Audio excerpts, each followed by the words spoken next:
what we will be doing today is going through it with less time for discussion, because we have less time, but it'll also give you a sense of the types of questions and thinking that we had going on. So for those who haven't met us, this is our planning team. I'm Samantha Murphy. We have Mitch and Greg. Here we go. There we go. So we have come together to work on this project, and we have another one on the go together, so we're sort of newly formed as a team, but it's working well so far.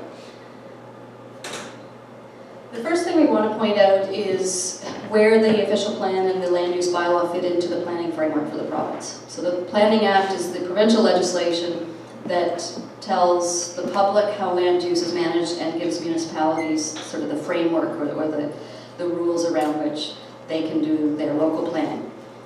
So the work at this point in the plan review process is focused on the official plan part, and we'll get into the bylaw later on in the process, but right now we're looking at the policies and the vision for the municipality, what has changed since the last bit of work was done, and what's emerging, what isn't relevant anymore, that sort of thing. When we get into the bylaw, that talks about how you do it, where things go, how far you're set back, all of those pieces. And for those of you involved in planning board, this is, you're very familiar with this, but the two pieces work together. The policies give council consistent decision-making guides so that when they're looking at an application that comes to them, or as the development officer's looking at something, the context for why the rules are there and why they're developed the way they are built into the official plan, and they guide and they override anything in the bylaw. So the process as we've set it out for this review, we have been doing some background work, looking at the existing documents and talking to staff and trying to get a sense of what's happened in the last few years since your last bit of work.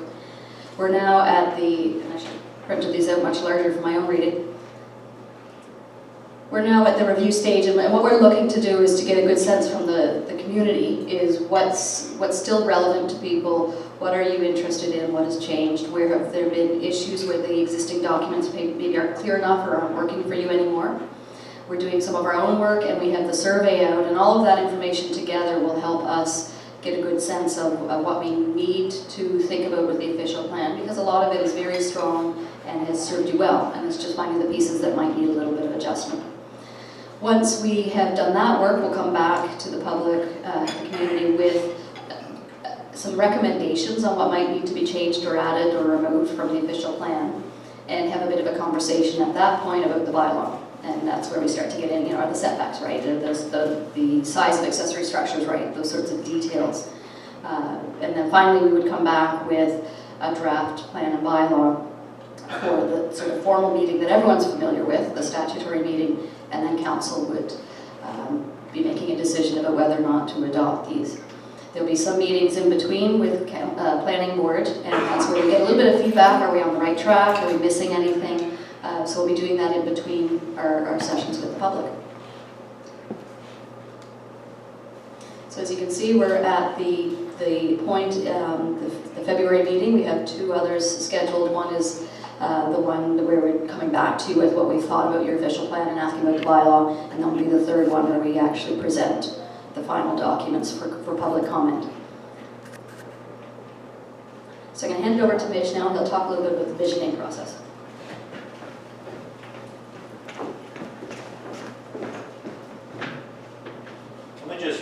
I'm gonna just project.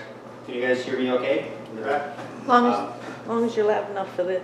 Oh, maybe I will do this. Okay, fair enough. Just to make sure that we're good for the camera. Adjust this slightly. Hi. So this is the vision that was based in 2016 for the municipality.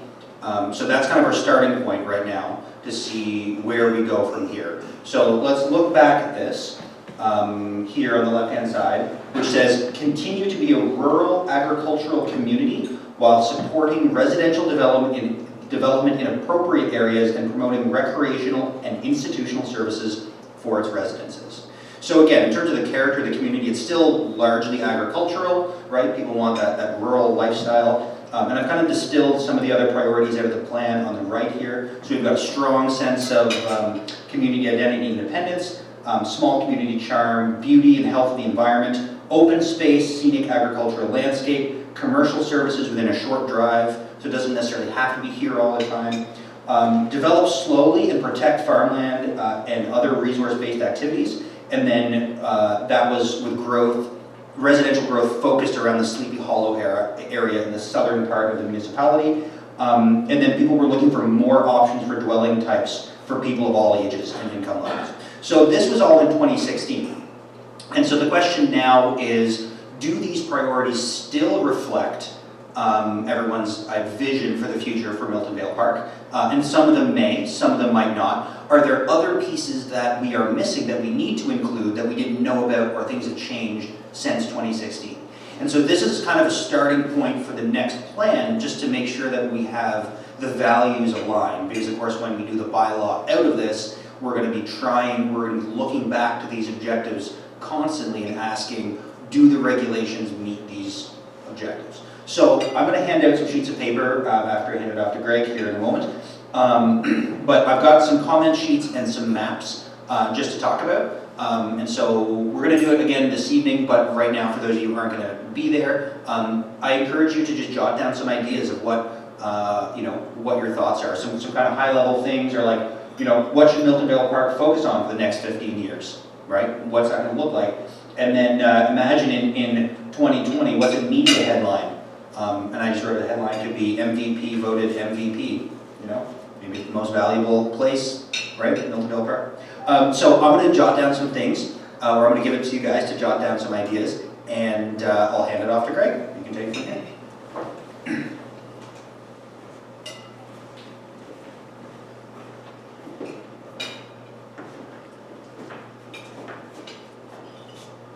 Alright, so I'm going to echo a lot of what's been said already, but essentially the official plan is kind of broken into main objectives. So those objectives are economic, environment, physical, and social objectives. So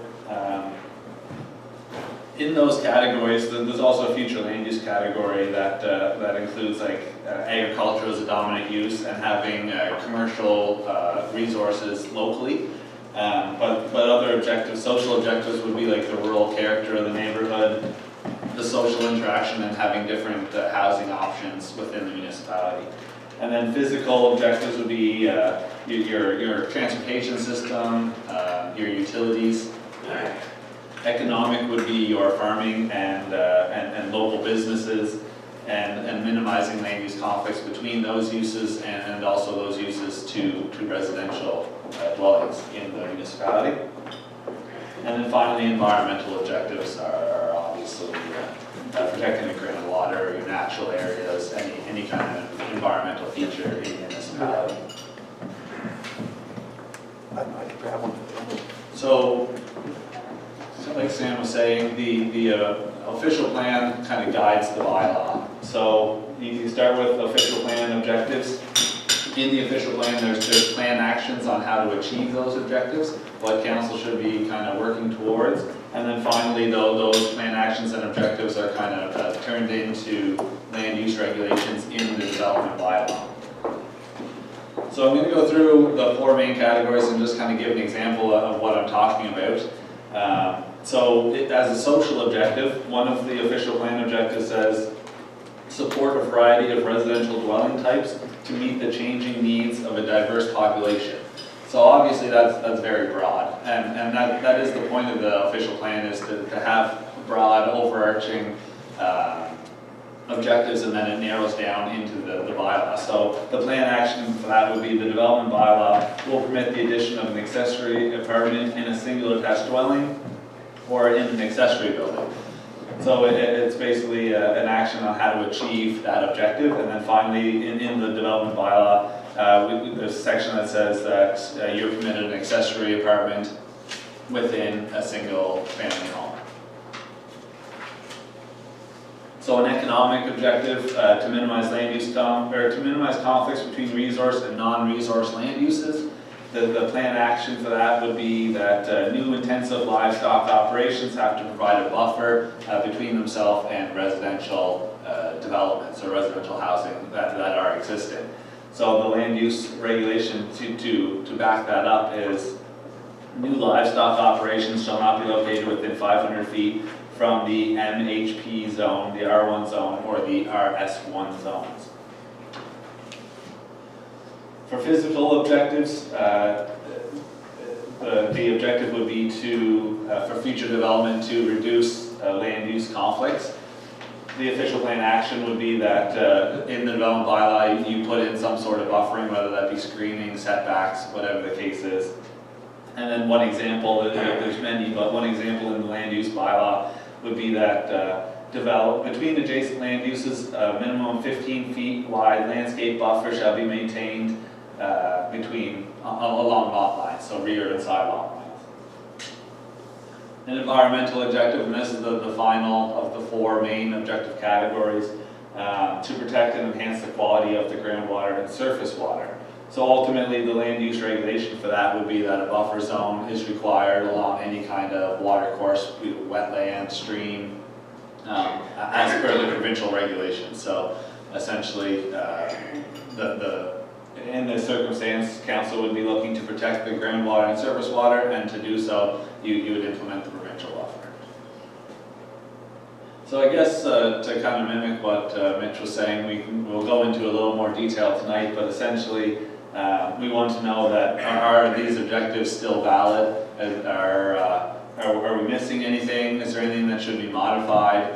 And the input that we receive would basically guide what categories, if any or all of them, that we would focus on to ensure that everything is accurate and current, I guess. So with that, I'll pass it over to Sam, or Mitch. Mitch. Let's do quick on that. Thanks, Rick.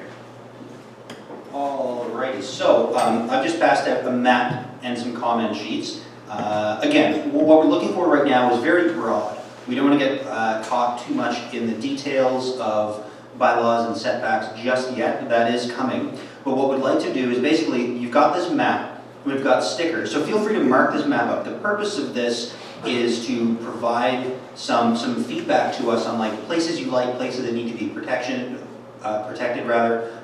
Maybe there's areas of concern, or there's an incident that you know about that you'd like to change, or I don't know. Really anything. The stickers are kind of just prompts to help you out. But as you're looking at the community, like maybe you've got notes or ideas or thoughts about, where to put new trails, or where to, put new houses, or how to protect the environment, or where if there should be a new park or anything like that. This is an opportunity to do that. It's kind of reflective of some cool online tools now where you can go in and do it interactive, but this is just the same paper version. So I know a lot of you might work with the municipality, but honestly, you're residents here too, and so you've got opinions, so please share your thoughts, and we'll collect them at the end. And if you've got any questions afterwards, then we'll be happy to chat.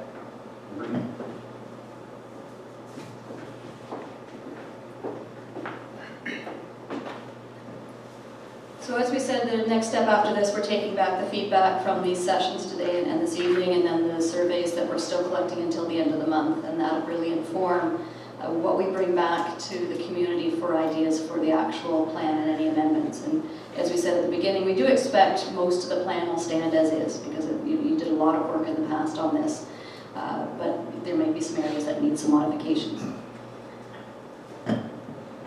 So the survey is online, and I understand it'll be in the newsletter that'll go around as well if people like to do it on a hard copy. We have an email set up for any questions, comments that might come in, and we welcome questions at any point about where we are in the process, how the official plan and bylaw work together, what sorts of ideas we're coming together with, and how you can get involved and stay informed. So that's the big thrust of the presentation. We weren't quite sure how much time to leave for conversation and how big the room would be. So we do have time now for any questions or comments or suggestions. If you are attending tonight, there will be much more interaction, and we'll be asking for feedback from the group about the map or about the questions as we go. So it'll be more interactive. But I'll open it there to any questions people might have or suggestions, comments. Do you think you could possibly get IRAC disbanded? IRAC's role is, everyone has an opinion about it. And sir. The challenge with the idea of getting rid of IRAC and the appeal function is that you'd be going to court. And so this is a sort of middle, no matter what procedures are there, there has to be some form of appeal on a decision. And so having an appeal board, even if it's adversarial, still gives the community and the public a quasi-judicial opportunity. And so it's finding the right way so that it functions smoothly. I know that the appeals can drag out for a long period of time, and it can cause a lot of challenges for the community, either between people or for the municipality in achieving its objectives. The question of the appeal function has been brought by the Federation on many occasions, and I think it's one part of the Planning Act that really hasn't been looked at, and that'll probably be made clear to the Land Matters Task Force. But I don't think there's any way of avoiding some sort of appeal function. Whether it's working the best way possible right now is definitely up for discussion. I think my issue is more, they set out rules, IRAC set out rules, and then they don't follow them. That's fine.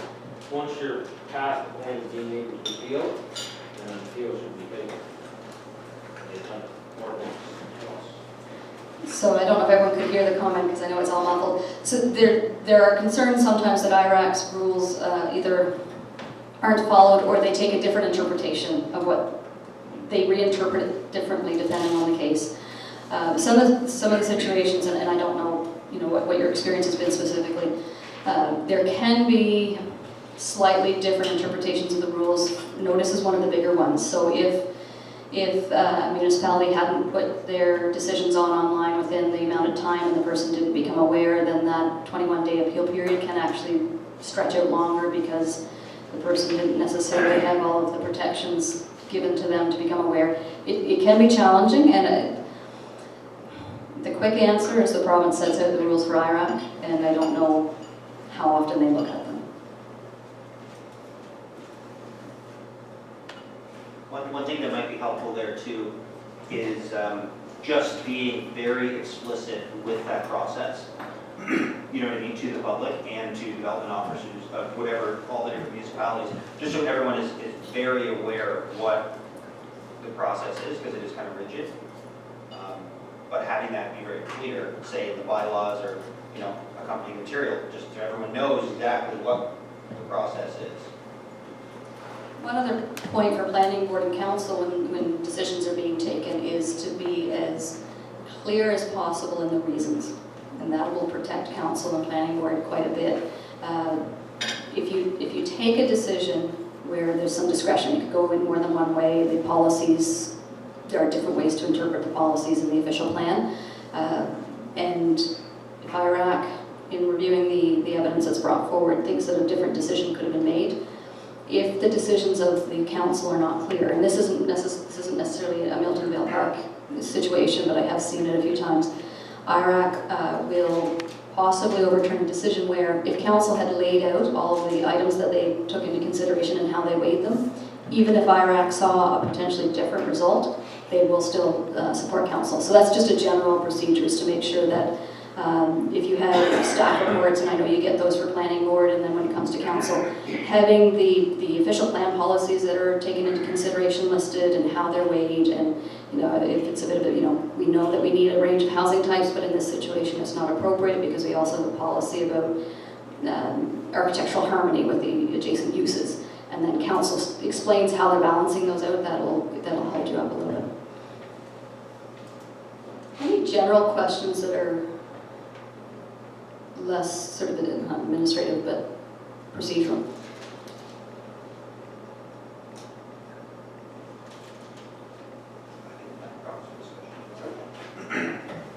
So again, we weren't sure how much time we were going to have, so I didn't launch into anything there before. But I guess, to get the ball rolling kind of on What is going on? Those are short. Yeah, but that's spinning too. Okay, I think we're good.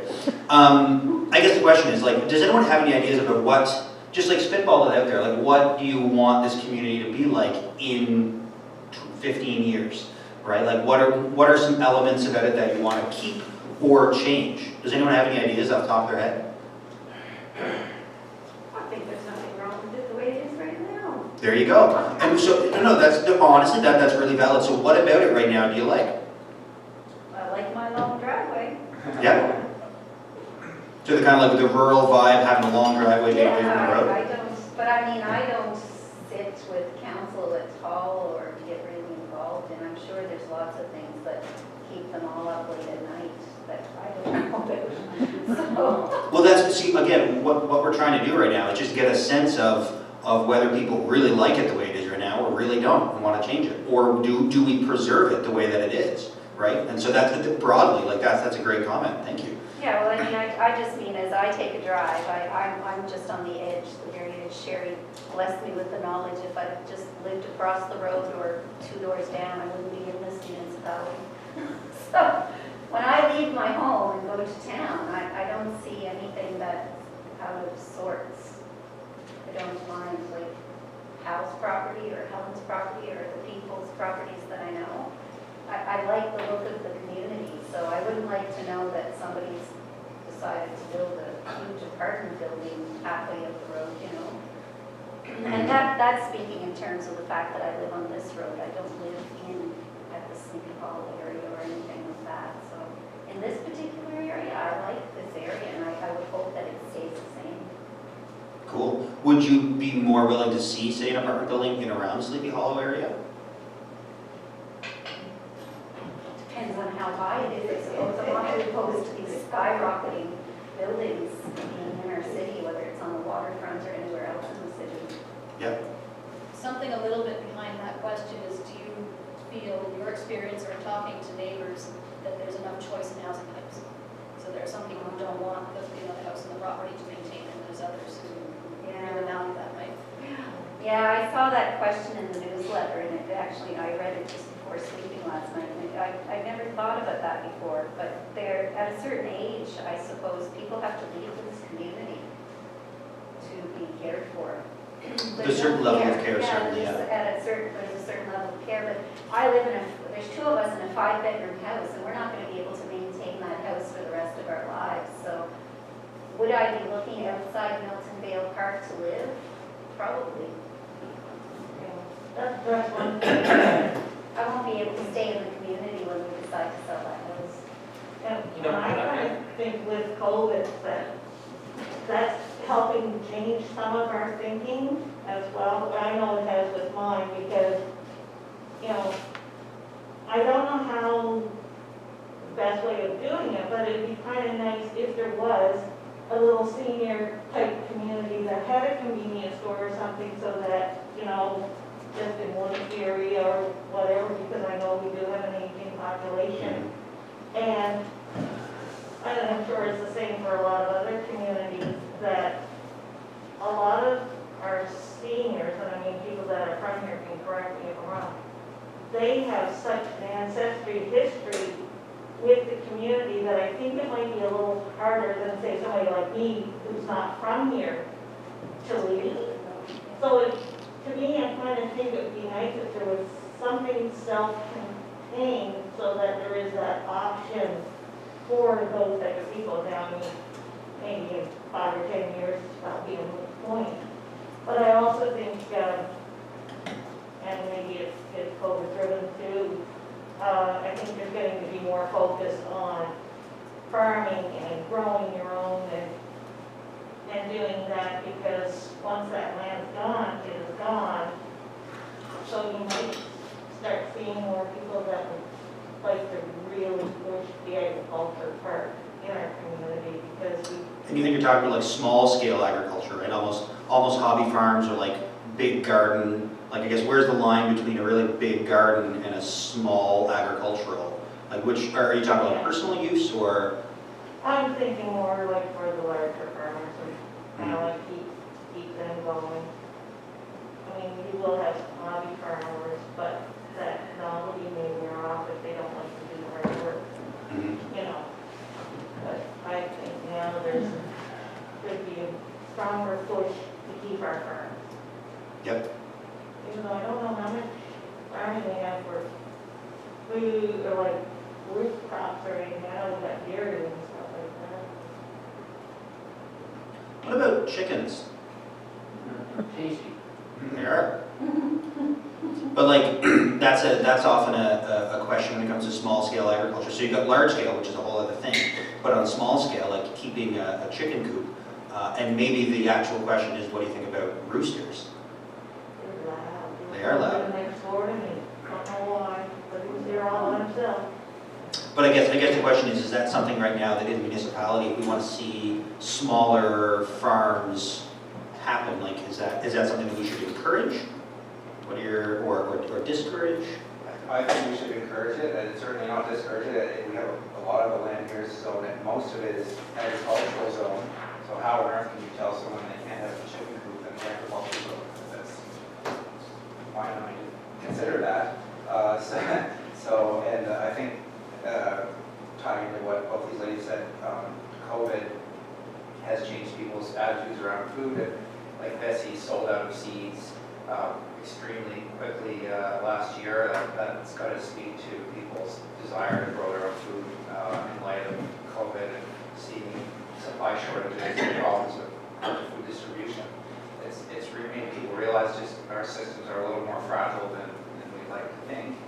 And so I know our family is like a garden, wants to have chicken and grow food, and we like to put in a greenhouse. And there's a lot of things we like to do, but the bylaw constrains us quite a bit because the accessory building regulations limit us to 2 buildings, even though we have a 2-acre plus property.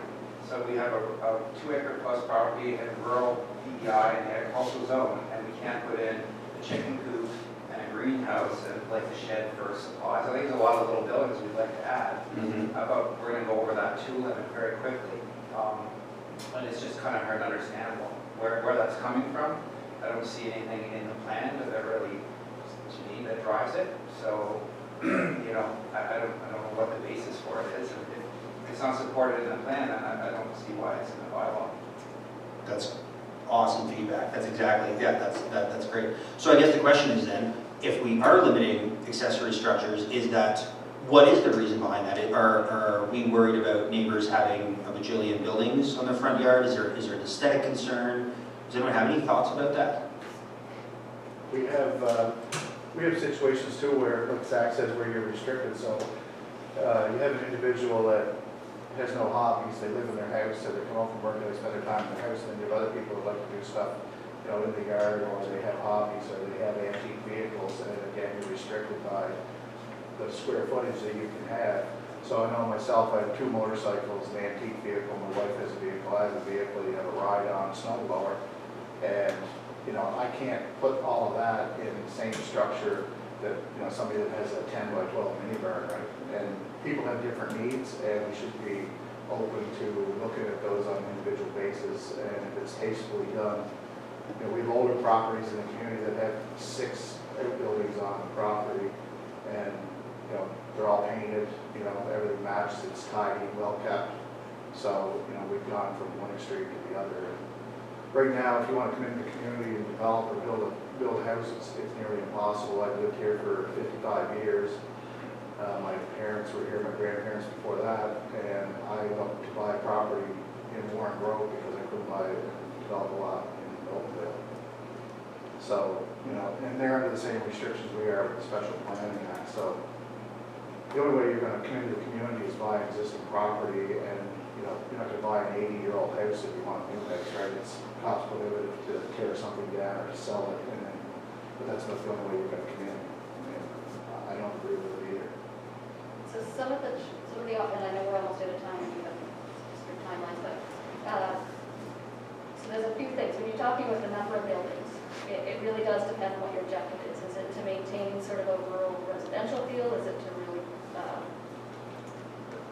limit visual clutter? So is it bigger buildings but fewer buildings? Or does it matter to the community how many buildings there are? So that's a very sort of important question to know.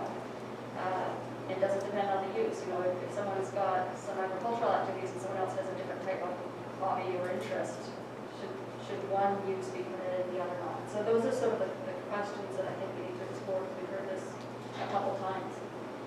One of the other questions about the availability of housing is whether there's enough space in your, so there's a future land use map, which is your big policy, and that's part of the plan. And then you have a zoning map in your bylaw that gives more detail. So is it more dense residential? I mean, with your categories of use, there's less of a distinction between the two maps, but so one of the questions is there enough land dedicated to service residential, knowing that they would have to have approval from the city to connect to their services, and I know there's a process for that, but you know, should we be looking at the amount of space that's been allocated to that more dense service residential, or should we be looking at some of the other ways to enable residential through the community, while still recognizing that the overall objective from what we've been hearing is to maintain the agricultural activities and not fragment those uses too much. So the more you allow subdivision in rural areas, you know, the more you get those land use complex complaints about smells and noise and all of that. So those are the pieces that you balance when you're looking at what policies might need to change. I don't think everybody wants to live in a subdivision, whether it's in Sleepy Hollow or it's in West Royalty or East Royalty, or, you know, we live where we live for a reason, and if you want to have a 2 or 3 acre parcel, you know, have some room, like where somebody's not right on top of you, then I don't think we can say that, you know, future people coming into the community, you have to develop or, you know, build in Sleepy Hollow and hook up to services, and that's the only place you're going to have future development. I don't agree with that. No, that's fair. I think we're pretty much out of time. If you write those ideas down or go on the survey online would be really, really helpful, because that's all very, very valid, and so we just want to make sure we capture all that in the process. As Sam said, it's all balancing competing uses and how much do you do, which thing. Apparently we can't keep going a little longer if there's more questions and comments. Oh, sorry, Well, just don't want to speak. Yeah, I Oh, just- okay. Okay, sorry. No No, problem. go ahead. So I just want to make reference to the chicken coop and promoting other types of agricultural practices within the community. It would be good we have it well defined out, well spelled out. Because when we leave everything open, people can do anything. So, but if it's well defined, the size, the extent they can go, the size of land that is required, it will be easy to implement such. But when we just make it open, people can, it's welcome, you can have as many chicken coop you want to have. Someone can eventually make that a commercial business, and how do you determine when to stop or when to tell them you can expand, or, you know, at what size can they grow to before they can start thinking of expansion. So while we're trying to open up, let's also have it well defined at what level can people expand and at what level they can go beyond. No, that's a really good point, especially with, well, I mean, for anything, but chickens especially. You know, you've got that, again, at what point is it, because a commercial chicken operation is a very different beast than a couple hens laying eggs. You know, it's a very different smell, among other things. You know, so where do you draw that? And I guess, so this kind of visioning activity to get a sense from different people, like, yeah, I want to do that. You know, you expressed an interest in doing that. You know, you want to have different accessory buildings, like getting a sense from the broad community what our objectives are, and then we'll set the limits based on what we hear back in terms of what people want to see. I don't think we want a chicken coop in the trailer park, Meadowvale Parks, but I mean, if Zach wants to have one of his 2 acres on the Loyalist Road, I think that's a different, totally different ballgame, right? Like, if you've got 200 mini homes in 10 acres, then yeah, that rooster crowing at 4 a.m. may not. I live close to a donkey, he's way louder than any rooster.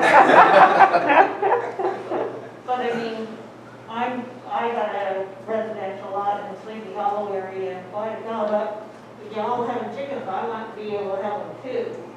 But I'm like Zach, I'm limited with accessory buildings, but then you get into all this stuff, if you do a certain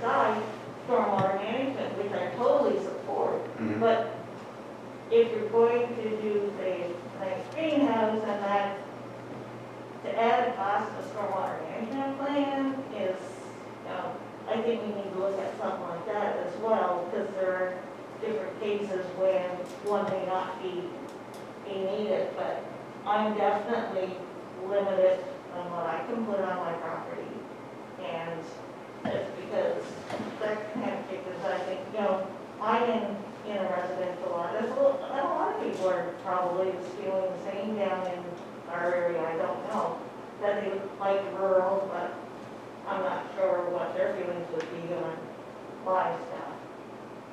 And again, we're kind of, I mean, we're focused on that right now. Yeah. That's just an example, but Yeah. you do make a point, is that you've got this very different character, right? Service lots, Yeah. like, near Charlottetown, and then you've got very rural lots, and it's all the same municipality. If he can do it, well, why can't you? And there's some question about what the differences are, because they are different, right? It is a different character, Totally. different area. Yeah, and those, like say for example, I don't know, a 12,000 square foot lot on, in one area, if they've got on-site system, you have to protect that, so then you are limited with the number of buildings you can put on, whereas down in the service area, I now have my front yard back, if I don't have a septic, everything, so there's so many other things to take into account.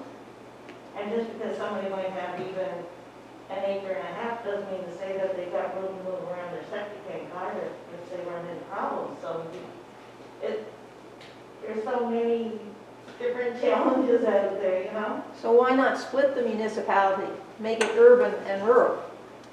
And you can do that through zoning. Yeah. So part of that is to say, these are the types of uses we want in this part of the community, and in this part of the community, we have a different field that we're trying to protect.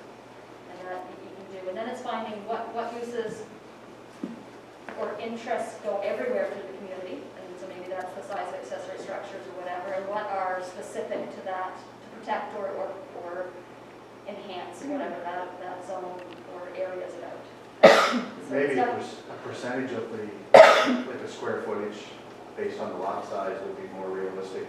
Because if you've got 5 acres and you're restricted to, 1,500 square feet, and the person on 3/4 of an acre can do the same, then, maybe the development should be tied to the percentage of lot size.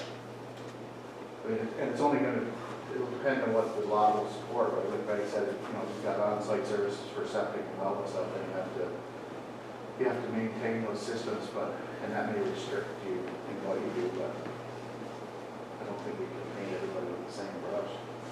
Yeah.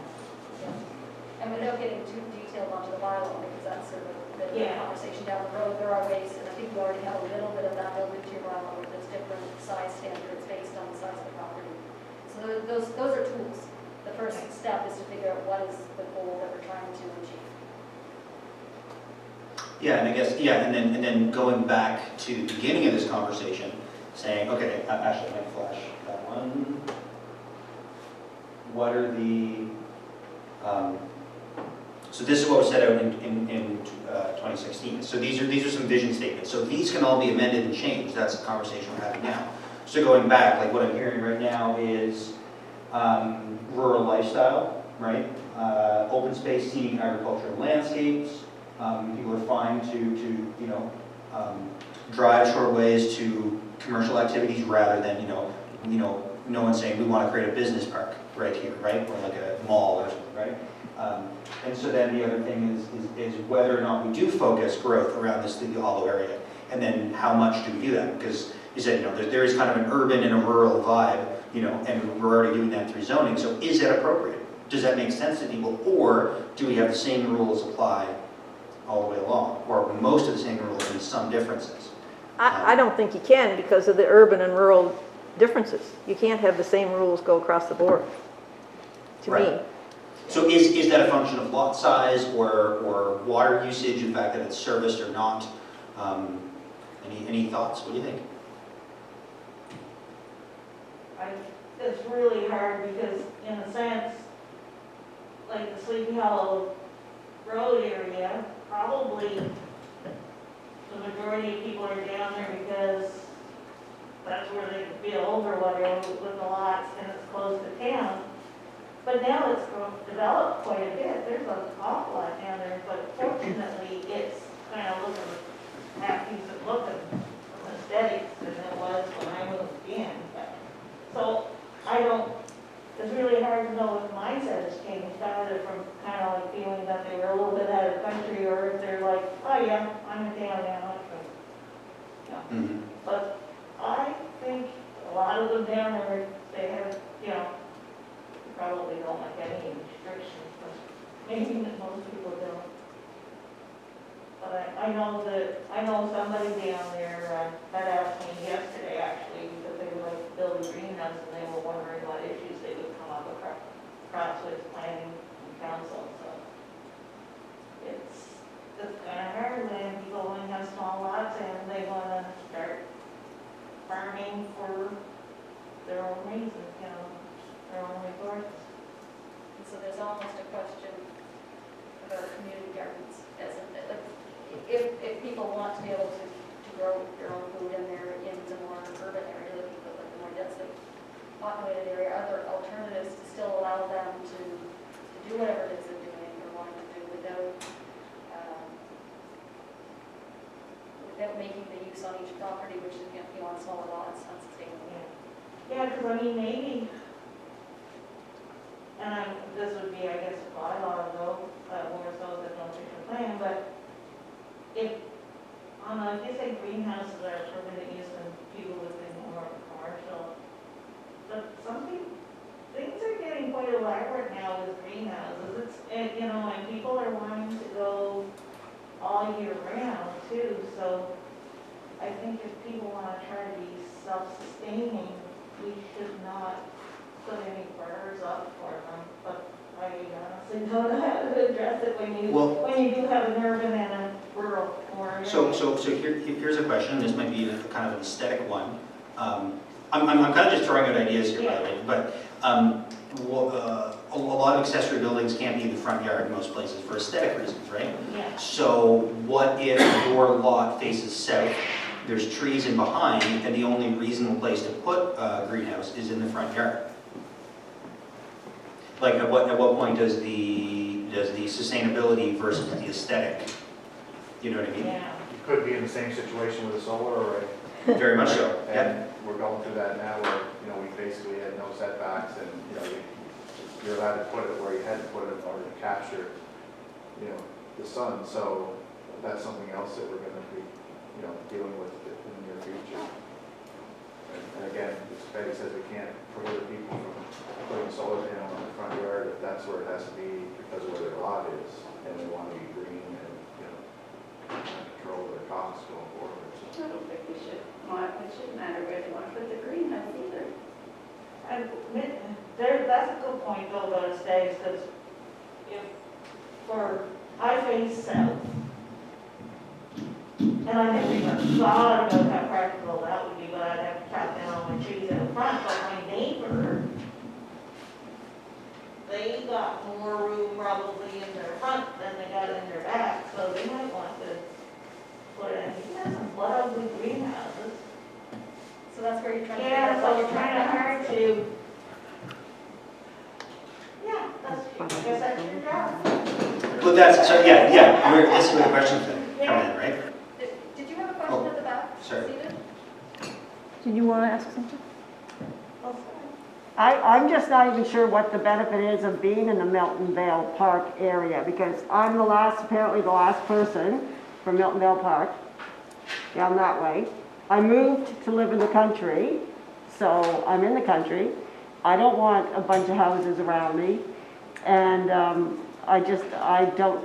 me the urban and country thing is something that I would be really good with, splitting it up, because I don't want it coming out, or I'm going to have to go farther.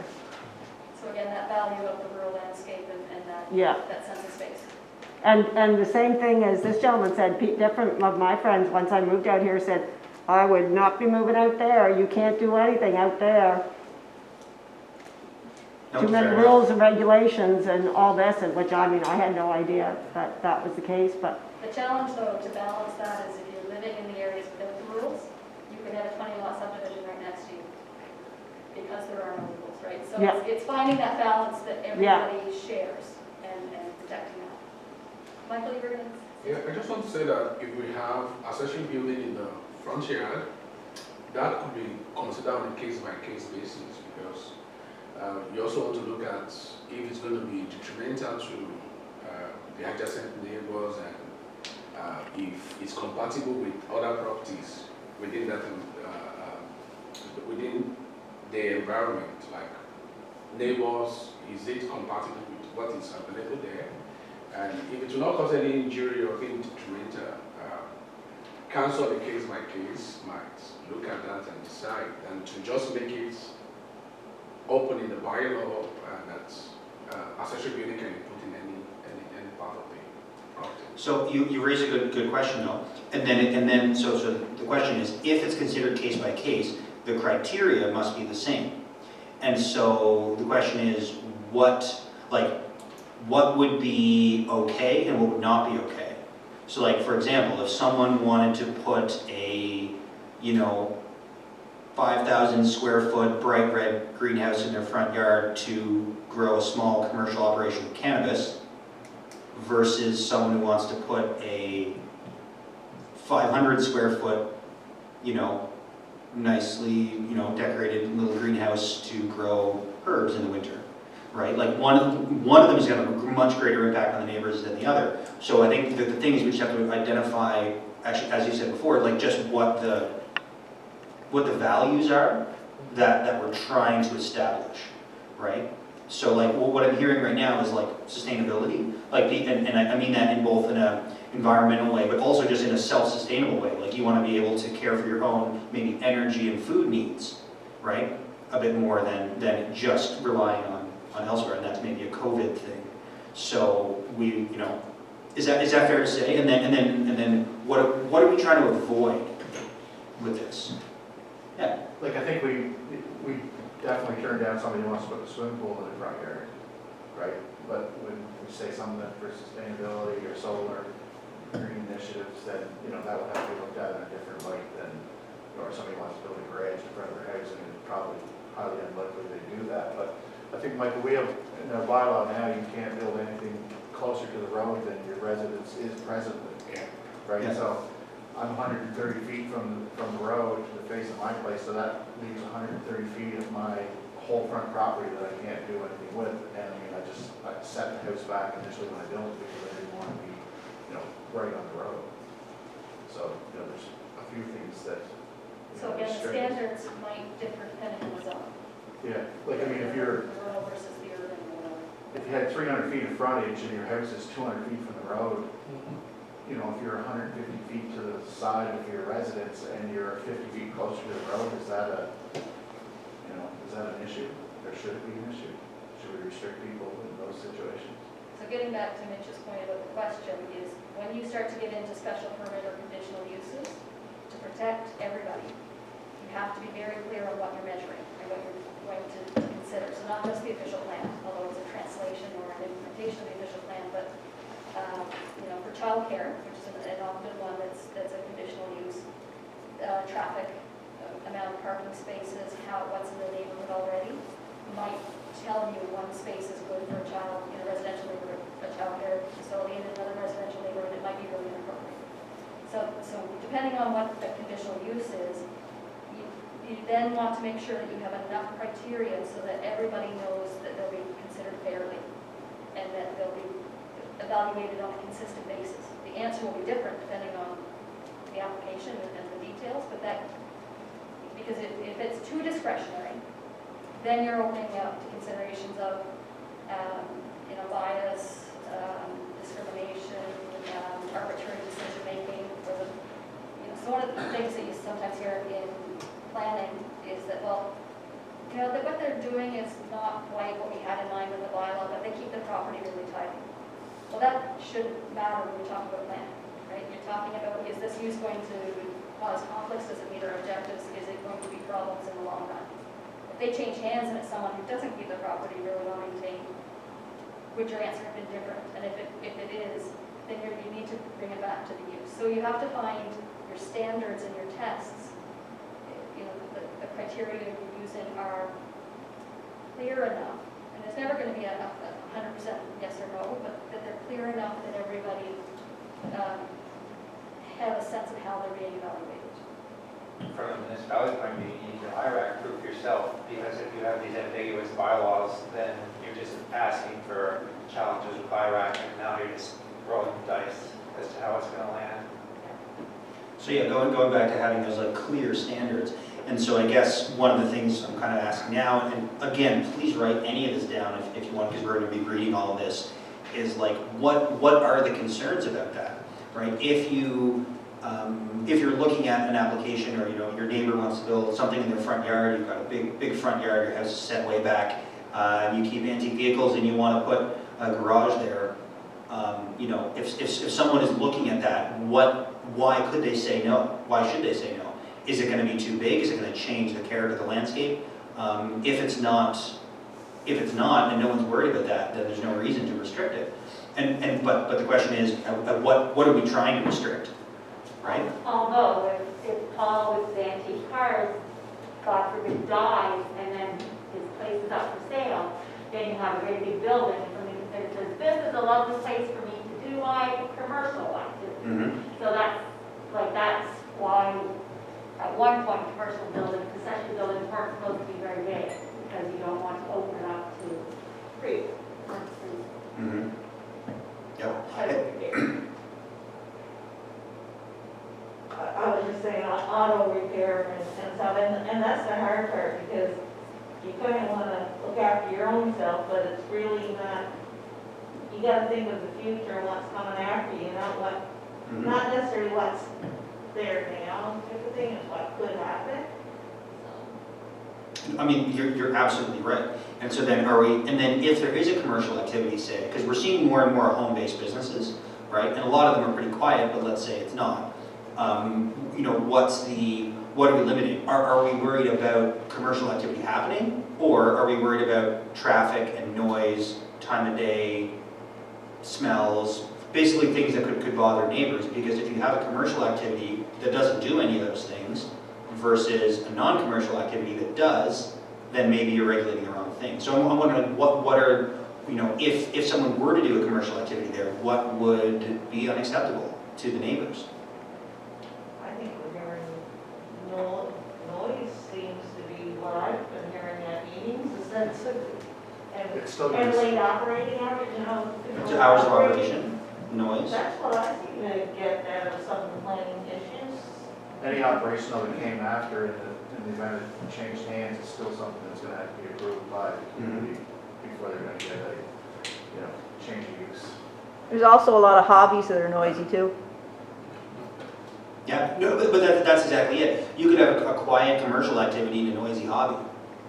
Yeah, Right. snowmobiles, they're pretty damn amazing. Yeah. Or raising donkeys.